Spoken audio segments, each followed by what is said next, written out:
Romanos capítulo 7, do versículo 1 até o versículo 6. Romanos 7, de 1 a 6. Eu farei a leitura, você, por favor, mantenha sua Bíblia aberta nesse texto e pode acompanhar no seu texto. Porventura ignorais, irmãos, pois falo aos que conhecem a lei, que a lei tem domínio sobre o homem toda a sua vida? Ora, a mulher casada está ligada pela lei ao marido, enquanto ele vive. Mas se o mesmo morrer, desobrigada ficará da lei conjugal. De sorte que será considerada adúltera, se vivendo ainda o marido, unir-se com outro homem. Porém, se morrer o marido, está livre da lei e não será adúltera se contrair novas núpcias. Assim, meus irmãos, também vós morrestes relativamente à lei, por meio do corpo de Cristo, para pertencerdes a outro, a saber, aquele que ressuscitou dentre os mortos, a fim de que frutifiquemos para Deus. Porque quando vivíamos segundo a carne, as paixões pecaminosas, postas em realce pela lei, operavam em nossos membros, a fim de frutificarem para a morte. Agora, porém, libertados da lei, estamos mortos para aquilo a que estávamos sujeitos, de modo que servimos em novidade de espírito, e não na caducidade da letra. Vamos orar mais uma vez. Bendito Deus, ensina-nos, nós te pedimos, a tua palavra, e que sejamos guardados pelo teu Santo Espírito ao expô-la, e que também sejamos, ó Deus, guardados pelo teu Santo Espírito ao entendê-la, e que o teu Santo Espírito opere juntamente em nós, com a tua palavra, para que nós possamos praticar aquilo que aprendemos. Em nome de Jesus que oramos. Amém. Muito bem. Voltando um pouquinho, nós aprendemos na carta do apóstolo Paulo aos Romanos, a universalidade do pecado, todos pecaram, não há como fugir disso. Nós aprendemos, todos pecaram e pecam, né? Não há como fugir disso. Nós aprendemos que nenhuma religião e nenhum sinal, seja feito no homem ou fora do homem, tem algum poder contra o estado de pecado do homem, para resolvê-lo. O homem por si só, e todas as religiões, não importa quais sejam elas, não tem condição alguma de adquirir diante de Deus, seja através de algum sacrifício que os homens façam, de alguma oferta ou de algum tipo de culto, conseguir diante de Deus algum benefício espiritual. E então nós aprendemos que o único jeito de resolvermos este problema dos nossos crimes e das nossas injustiças diante de Deus é crer pela fé naquilo que Cristo fez, porque Deus preparou um caminho, quando Ele oferece o seu próprio Filho para ser a nossa justiça, para cumprir a lei, da qual nós vamos tratar um pouquinho aqui no capítulo 7, para cumprir essa lei e para oferecer um sacrifício, tomando sobre si a minha culpa, o meu castigo, e lançando sobre mim a justiça dele, de tal maneira que quando Deus olha para mim, e se eu creio pela fé em Cristo Jesus e nas obras dele, então quando Deus olha para mim, ele se vê satisfeito, porque ele enxerga a justiça do Filho sobre a minha vida. E então nós aprendemos que isso restaura a nossa comunhão com Deus, e nós temos acesso de novo ao Senhor. Isso restaura no nosso coração a vida, e isso nos dá esperança. E uma vez que essas coisas foram restauradas no nosso coração, pela justificação, pela ação do Espírito Santo aplicando essa justiça dentro de mim, uma vez que eu sinto esta graça maravilhosa de poder receber um favor que eu não mereço, de poder estar onde eu não tenho direito de estar, de poder caminhar por um caminho que eu não podia ir sozinho, mas agora sou capacitado por Deus a fazer isso.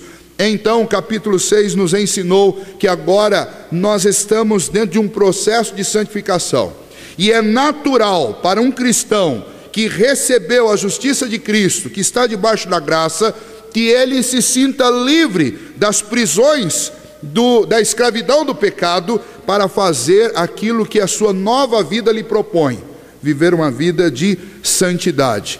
Não uma santidade pedante, não uma santidade hipócrita, como a gente vê por aí, baseada em méritos humanos, mas uma santidade que é promovida pela graça implantada em nós, quando nós nos sentimos livres do peso da lei e agora podemos, uma vez que não somos escravos do pecado, que não estamos pressionados pela lei, mas estamos livres em Cristo Jesus, nós podemos fazer aquilo que agrada a Deus e fazer isso voluntariamente. Então, um processo de santificação começou na minha vida desde o dia em que eu criei em Jesus Cristo, que fui regenerado porque Ele aplicou sobre mim a justiça do seu Filho.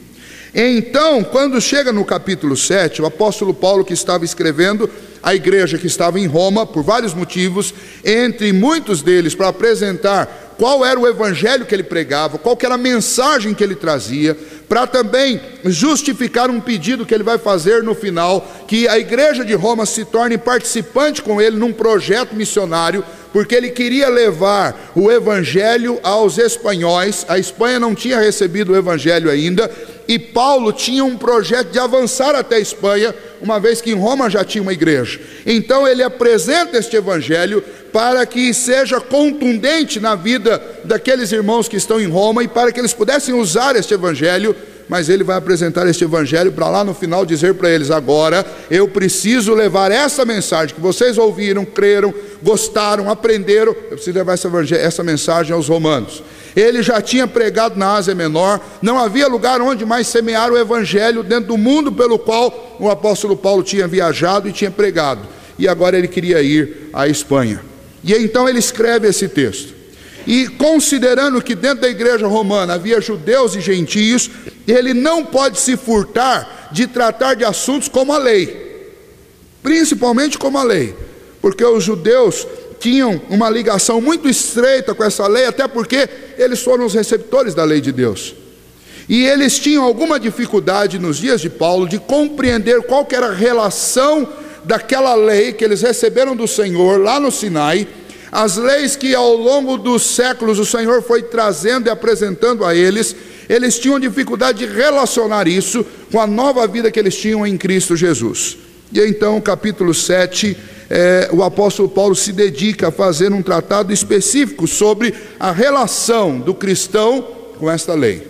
E os primeiros 6 versículos desse texto poderiam ser intitulados o Tratado dos Libertos. É disso que o apóstolo Paulo está falando. No seu texto aí, você encontra lá um título em cima: analogia com o casamento. Por que isso? Porque o apóstolo Paulo vai começar a explicar a relação do cristão, daquele que tem a nova vida em Cristo Jesus com a lei, fazendo uma comparação com o casamento.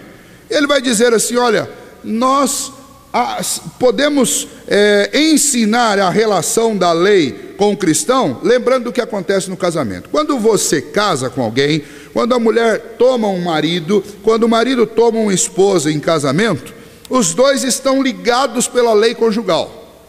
Até que ponto? Até o fim da vida. E então, quando um deles morre, o outro que fica está desobrigado daquela lei conjugal, porque o objeto da sua aliança, a segunda parte dentro desta aliança, partiu, e então ele está desobrigado. Se em outra circunstância o marido ou a esposa abandonar o esposo ou a esposa, então ele comete adultério. Quando ele faz isso, quando ele troca, quando ele quebra a lei conjugal. O apóstolo Paulo vai dizer assim: nós temos agora um outro esposo.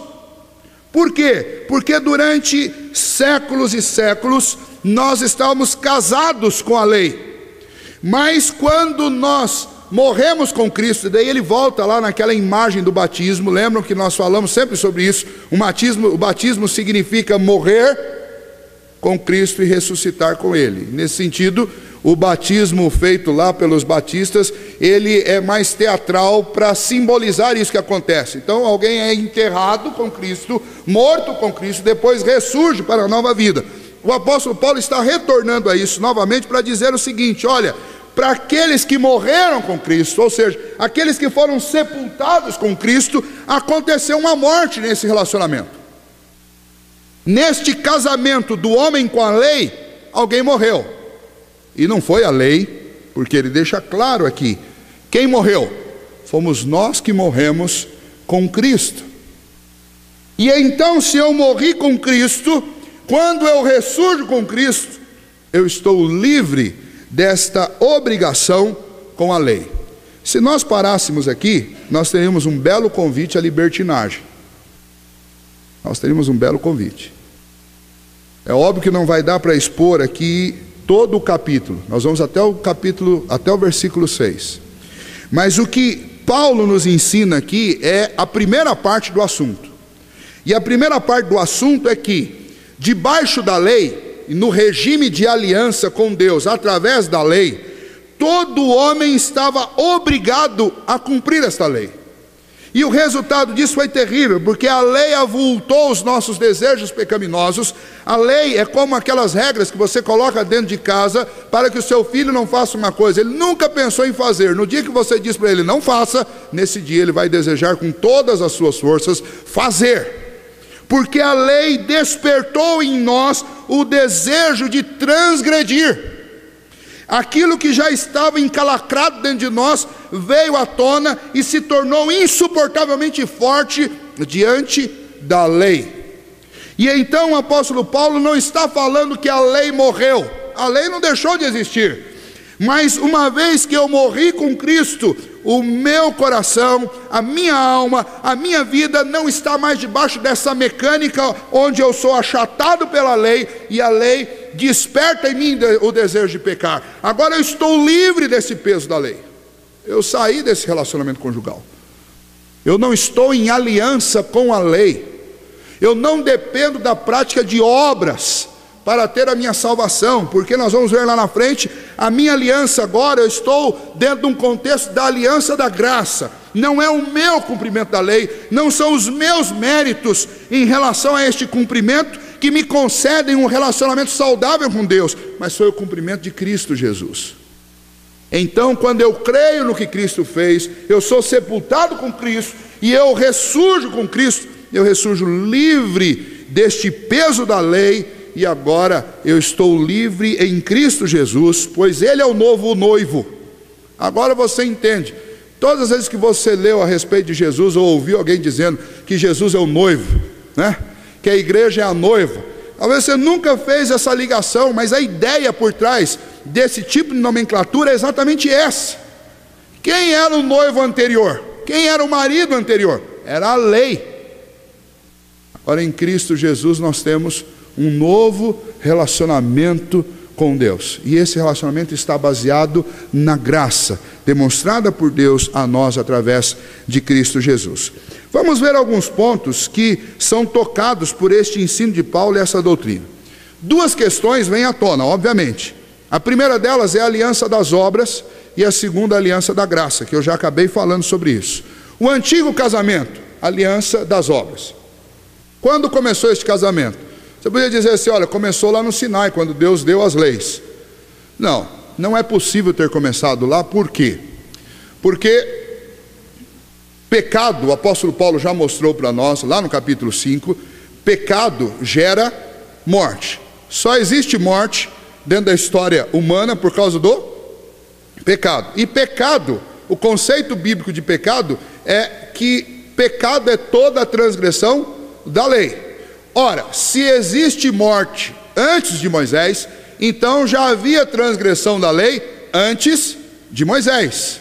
Aí você fala, mas onde estava essa lei? Essa lei estava por toda parte. Esta lei foi a lei ensinada pela própria criação de Deus.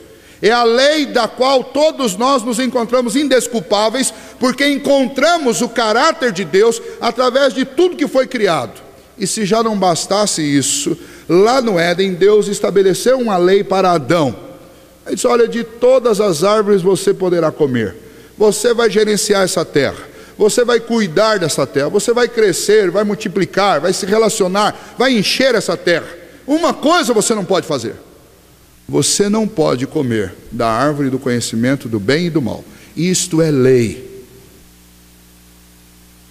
E além desta lei existiam outras? Existiam. Sim, que tipo de lei?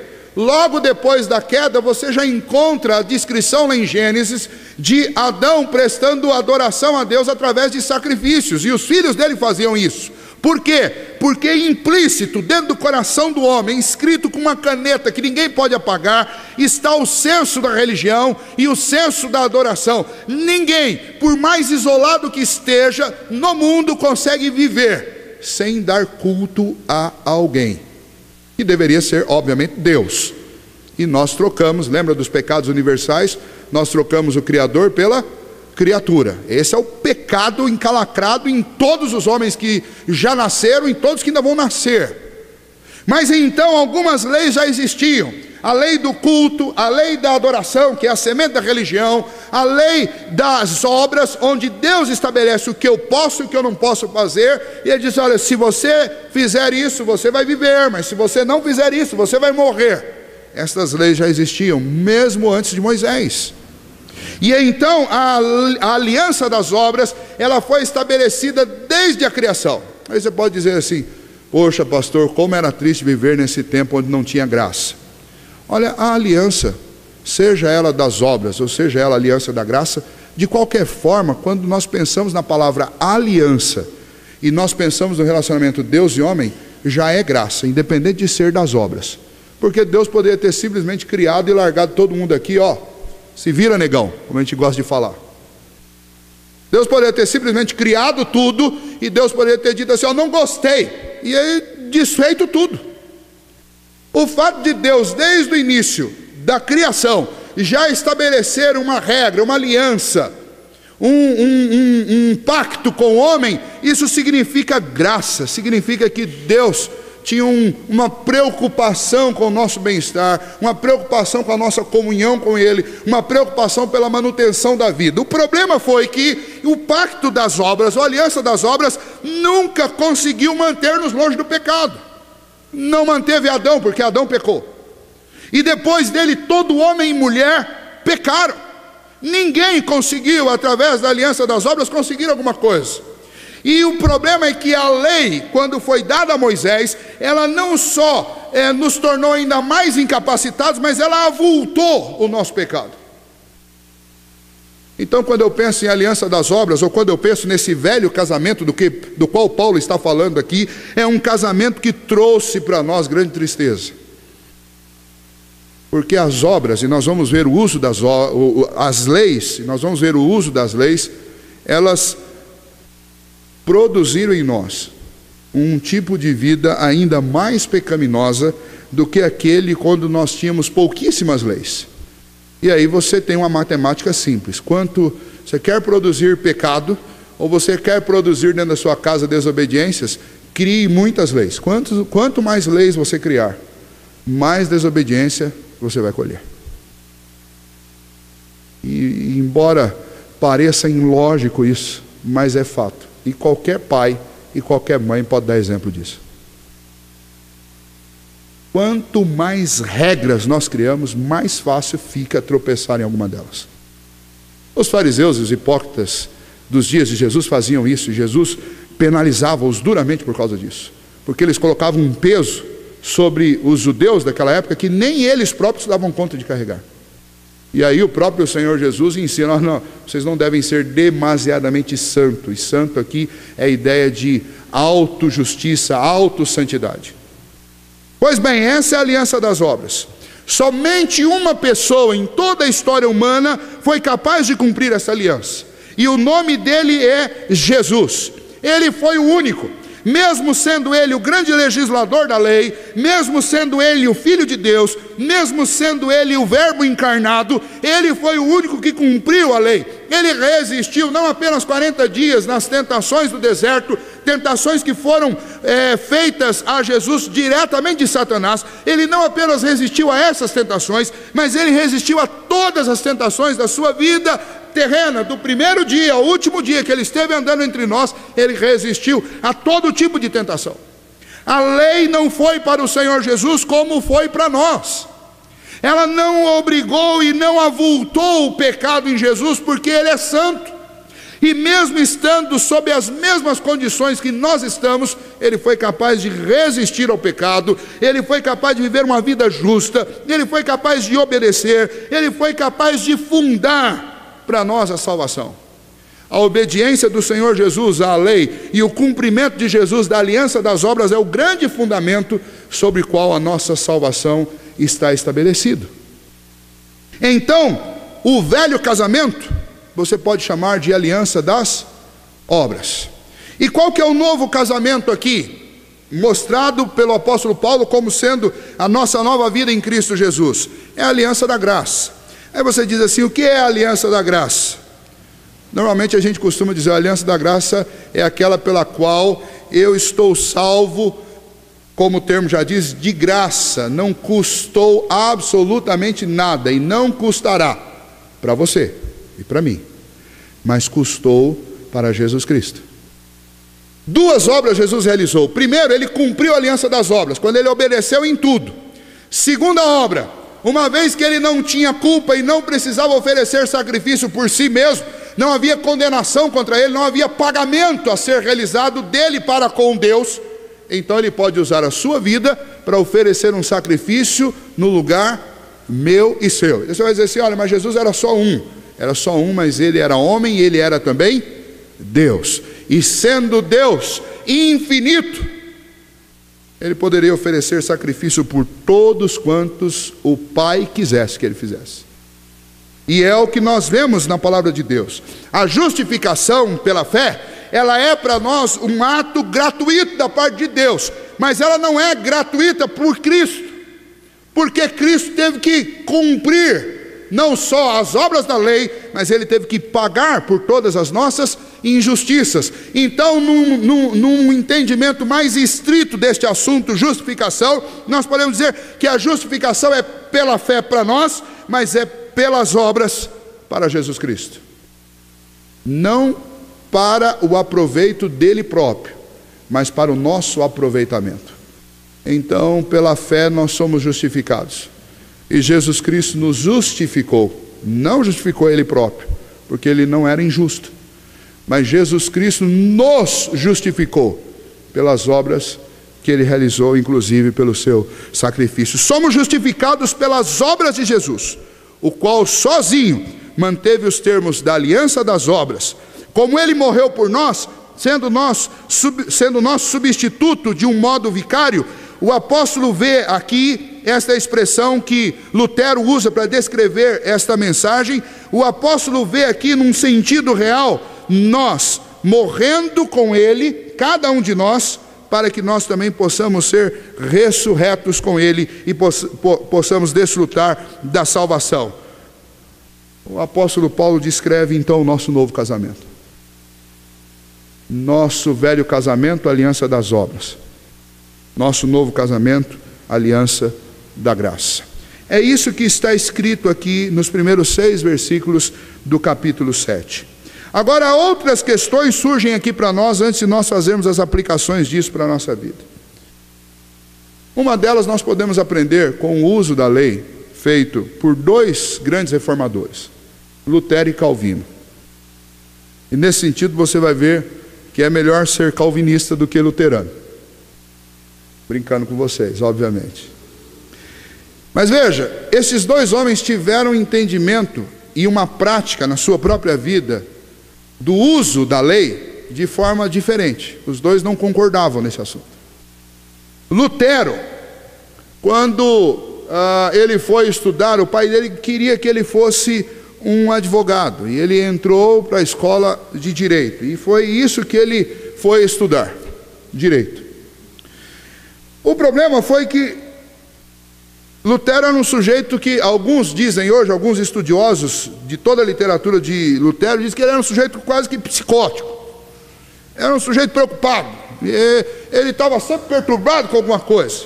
Dizem que a linha entre o gênio e o louco é uma linha muito tênue, né? E é assim que era a vida de Lutero, ele estava naquele limite, e logo no início do seu estudo, ele já se mostrou um homem brilhante, ao ponto que, ainda na universidade, eles diziam que ele era provavelmente, em toda a Alemanha, o homem mais conhecedor de jurisprudência. Ele não estava na Universidade de Direito ainda, e ele já era o maior conhecedor de jurisprudência de toda a Alemanha.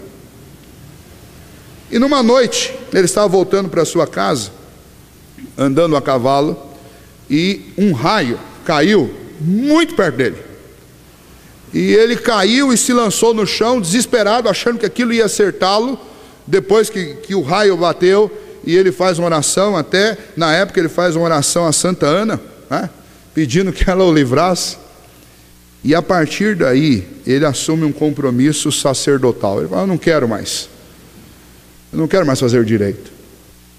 E ele então entra num mosteiro e começa a sua vida religiosa e dedica toda aquela inteligência ao estudo da lei.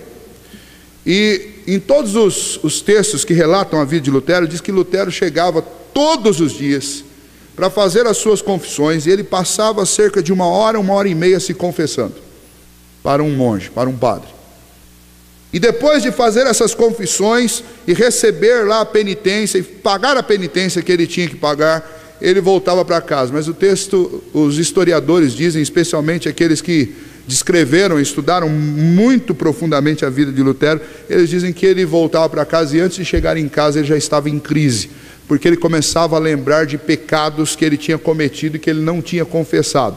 E então ele chegava em casa e ele se sentia perturbado por espíritos que ficavam o acusando o tempo todo.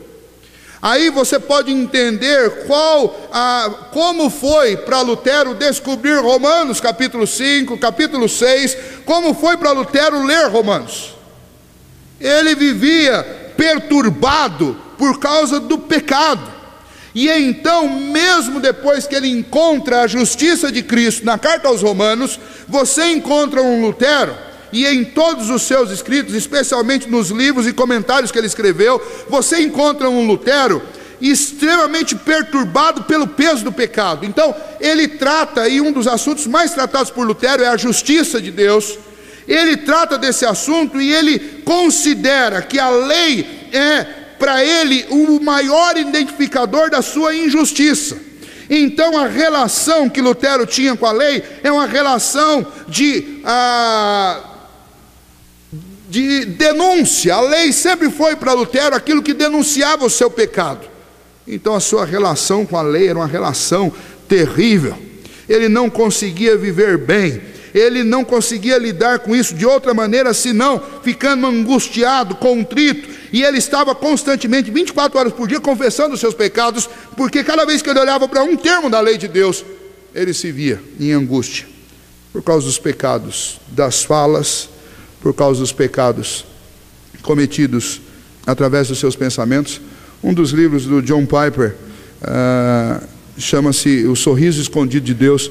Ele analisa a vida de Lutero e de Calvino, e ele mostra que Lutero também era conhecido pelas suas grosseirias. Era um ser muito grosso, estúpido. Então ele ia tratar de um assunto teológico e ele usava palavrões no meio do seu ensino teológico. Ele não tinha meio termo com ele, xingava, e isso ele mesmo confessava esses pecados, e as pessoas diziam: é difícil de ouvir Lutero, é difícil de conversar com Lutero, porque se em 2 minutos ele entendeu o que ele está falando, ele já começava a esbravejar e a xingar. Era assim que Lutero se relacionava com a lei. Ainda que ele conhecesse a Cristo Jesus, a lei para ele tinha um único uso, e o uso era denunciar os seus pecados. Calvino lidou com a lei um pouquinho diferente. Nos ensinos de Calvino e nos textos dele, especialmente os da Instituta, nós descobrimos 3 usos da lei que eu quero deixar aqui como sendo um desafio para que nós façamos isso. Uma vez que você deve lembrar sempre que nós não estamos mais naquele casamento. Eu não vou adquirir salvação cumprindo a lei. Eu morri para esta obrigação, não morri para a lei, mas eu morri para a obrigação de, através da lei, obter salvação. Eu morri para esse relacionamento conjugal, eu morri para esta aliança das obras, e eu estou dentro de um novo relacionamento, porque quando eu morri com Cristo e ressurgi com Ele, Ele é o noivo agora, e eu estou dentro da aliança da graça. Para que serve a lei então agora para mim? Uma vez porque ela não é mais o meu relacionamento de aliança. A lei deve servir, em primeiro lugar, para revelar o caráter de Deus. Lutero dizia, Calvino dizia, a primeira função da lei é revelar o caráter de Deus. E ela faz isso desde o dia da criação, quando a lei de Deus, os atributos de Deus, o jeito de Deus viver, o jeito de Deus fazer as coisas, a justiça de Deus, ficou claramente manifestado em tudo que foi criado. Além disso, todas as leis que foram dadas pelo próprio Deus, elas mostram, em primeiro lugar, qual é o caráter de Deus. Então, quando eu me relaciono com a lei, eu não me relaciono com a lei mais como um veículo para a salvação, mas eu me relaciono com a lei como algo que me faz saber como Deus é. Então eu não posso dizer assim, pastor, nós estamos debaixo da graça, agora esquece lei, larga os 10 mandamentos no Antigo Testamento, larga as 630 leis que existem no Antigo Testamento, joga isso tudo fora, porque agora nós estamos debaixo da graça. Não, estar debaixo da graça significa que a minha aliança agora é a aliança da graça, porque eu estou aliançado com Cristo, por causa do sangue que Ele verteu na cruz no meu lugar. Mas a lei continua sendo a lei de Deus, e ela revela o caráter de Deus, e se eu quero aprender como Deus é, eu preciso olhar para a lei. Obviamente, isso vai continuar trazendo para dentro do meu coração um conflito, como acontecia com Lutero. Porque essa lei vai mostrar como Deus é, automaticamente o que vai acontecer comigo? Eu vou ver como eu sou. Lembra de Isaías capítulo 6? Então eu vi assentado num alto e sublime trono. E daí ele diz, ai de mim, porque sou um homem de lábios impuros e habito no meio de um povo de impuros lábios. Por que ele falou isso? Porque ele viu como Deus era. Ele viu o Filho de Deus, viu os serafins voando ao redor dele, com 2 asas cobrindo o rosto, com 2 cobrindo os pés e com 2 voando. Ora, se seres celestiais precisam cobrir o rosto e os pés diante de Deus, e eu? Então, quando eu olho para a lei, assim como Isaías contemplou naquela visão o santo, quando eu olho para a lei, eu contemplo o caráter de Deus. Então a lei é fundamental para qualquer cristão, mesmo que você tenha convicção que você não está dentro desse relacionamento da aliança das obras, mas está no relacionamento da aliança da graça, mas você precisa conhecer o Deus que te salvou. E não tem outro jeito para fazer isso do que olhando para a lei de Deus. Em segundo lugar, um outro uso da lei é exatamente a repressão do pecado. Ora, a lei não funcionava para reprimir o pecado quando ela era o caminho para a salvação. Mas agora que eu estou livre deste relacionamento, como o apóstolo Paulo mostra, em Cristo Jesus, eu estou pronto para frutificar dentro dessa nova vida. Ou seja, aquele elemento que era lei mais natureza pecaminosa, que quando somados, ao invés de produzir santidade, produzia pecado, eles foram consertados. Então agora você tem lei, e agora você tem nova natureza. E quando você junta essas duas coisas, você tem repressão do pecado, ou você tem a possibilidade de fazer aquilo que agrada a Deus. Então agora dá para fazer. Agora dá para lutar contra o pecado. E agora dá para colocar essas leis em prática. Pelo menos para que o pecado seja reprimido. É assim que funciona. Então Calvino dizia que a lei serve para revelar o caráter de Deus, mas a lei também serve para reprimir o pecado. Vou dar um exemplo simples que talvez seja um exemplo que, em primeiro lugar, sirva para mim. Quando você pega uma estrada, estão lá as placas de velocidade. E se você encontrar na estrada uma placa dizendo que a velocidade a ser percorrida é no máximo 100 km por hora, você tem um grande apoio e um grande incentivo para reprimir o seu desejo de pecar, de transgredir a lei, porque você tem uma placa lá dizendo E você pode até transgredir, mas vai ser uma desobediência dupla. Porque você sabe que não deve fazer isso e está sendo avisado que não deve fazer isso. Você sabe que velocidade é perigoso e você sabe que tem uma lei ali dizendo para você, não faça isso, é uma repressão do pecado.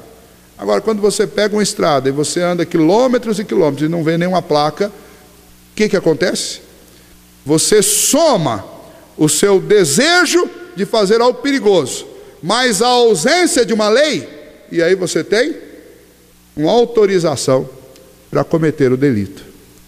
Então, aí você pergunta assim, olha, por que será que tem placa de velocidade se ninguém respeita? Alguém respeita sim. Então, em algum sentido, ela reprime a lei. Ela reprime o pecado. Ela pode não reprimir 100%, mas ela reprime. Então, assim, qual que é a função da lei? Olha, pastor, vamos largar a lei de lado, nós sabemos que nós não temos como cumprir. Não, eu posso até não conseguir cumprir 100% da lei, mas algum efeito de repressão do pecado, a lei tem sim. E ela precisa ser conhecida por todos nós. Lembrando que eu não estou dentro deste casamento, mas a lei revela o caráter de Deus e a lei reprime o pecado. E não importa que tipo de aliança eu esteja, ela sempre teve essa função. Mas agora eu estou mais livre e eu tenho mais condição de cumprir, porque eu tenho, dentro do novo casamento com Cristo, eu tenho uma nova natureza, que somada a esta lei que reprime ao pecado, pode conduzir a minha vida à santidade. Por último, o terceiro aspecto da lei observado, a terceira função da lei observada por Calvino, é que a lei revela aquilo que agrada a Deus. Isso é maravilhoso. Porque dentro deste novo casamento, e dentro de qualquer casamento, agora humanamente falando que você conheça, qual que é o desejo do marido e qual que é o desejo da esposa? Não é agradar o seu cônjuge? É isso que nós queremos. Quando um moço começa a namorar uma moça, ele corteja. Por quê? Porque ele quer agradá-la. Sempre que nós estamos dentro de um relacionamento de amor, nós queremos o bem do objeto do nosso amor. Dentro deste novo casamento, como é que eu posso agradar ao Senhor Jesus? Como eu posso fazer coisas que agradem a Deus? Exatamente me voltando para a lei. A lei que foi ineficaz para me conduzir à salvação, ela é muito eficaz para revelar quem Deus é, para reprimir o pecado e para mostrar o que agrada a Deus. Você pode acordar num dia de manhã e falar assim, olha, eu gostaria de dar um presente para Deus hoje. Como que eu faço isso?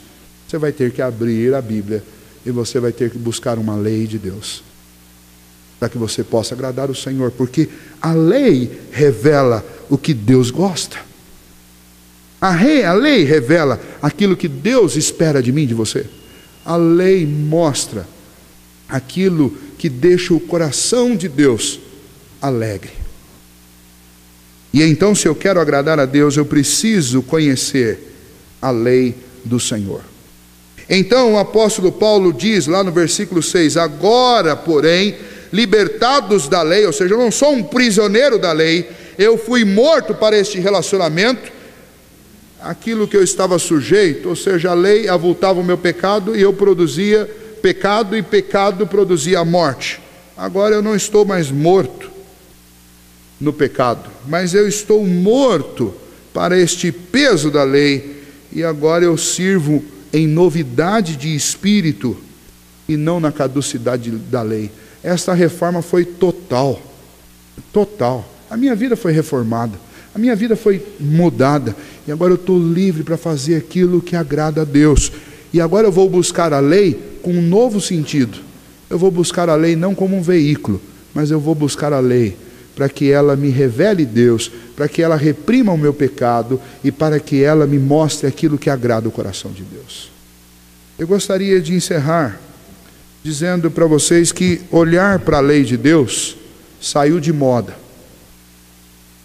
Pregações falando sobre a lei de Deus saiu de moda.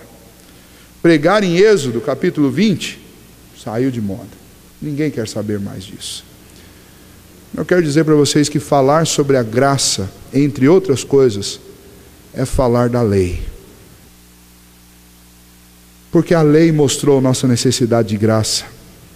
Porque a graça mostrou nossa necessidade da lei. E a lei é para o bem dos filhos de Deus. Então considere a lei como sendo aquele antigo relacionamento que foi ineficaz em conduzir você à salvação, mas nunca falhou em revelar para você quem Deus é, em reprimir o pecado. Nunca falhou em mostrar o que agrada a Deus. Então nós temos que olhar com outros olhos, olhos amadurecidos pela aliança da graça do Senhor, olhos amadurecidos pela justificação em Cristo Jesus. Nós somos convidados a olhar para a lei. É isso que Paulo está falando. Ele fala assim: olha, eu não quero que vocês abandonem a lei, mas eu quero que vocês entendam uma coisa: aquele relacionamento através do qual vocês buscavam a salvação através da lei, ele não existe mais. Para você que tem fé em Cristo Jesus, o seu relacionamento agora é com Cristo. E neste relacionamento você está apto a olhar para a lei com outros olhos. Senhor, nos ajude nisso, nós te pedimos. E que o Senhor nos dê a condição de experimentarmos, ó Deus, uma nova dimensão de vida debaixo da graça, justificados por Cristo Jesus. E, ó Deus, aparelhados para olhar para todas as tuas leis, as leis que estão na tua palavra, e aquelas, ó Deus, que estão impressas em nosso coração. Olhar para elas, ó Deus, e descobrir nelas estas funções maravilhosas de revelar o Senhor, de mostrar o que te agrada e de reprimir o pecado. Que nós possamos ter esse cuidado, ó Deus. Não, ó Pai, para que nós possamos buscar justiça própria. Não, muito pelo contrário. Mas para que nós possamos voluntariamente fazer aquilo que agrada ao Senhor e dar toda a glória que te é devida, por causa da graça com a qual o Senhor tem nos tratado. Pedimos isso nesta manhã, ó Deus, e colocamos a nossa vida diante de Ti, em louvor e gratidão ao Senhor, porque o Senhor nos deu esse grande presente, que é este novo relacionamento com Teu Filho. Em nome de Jesus que oramos. Amém.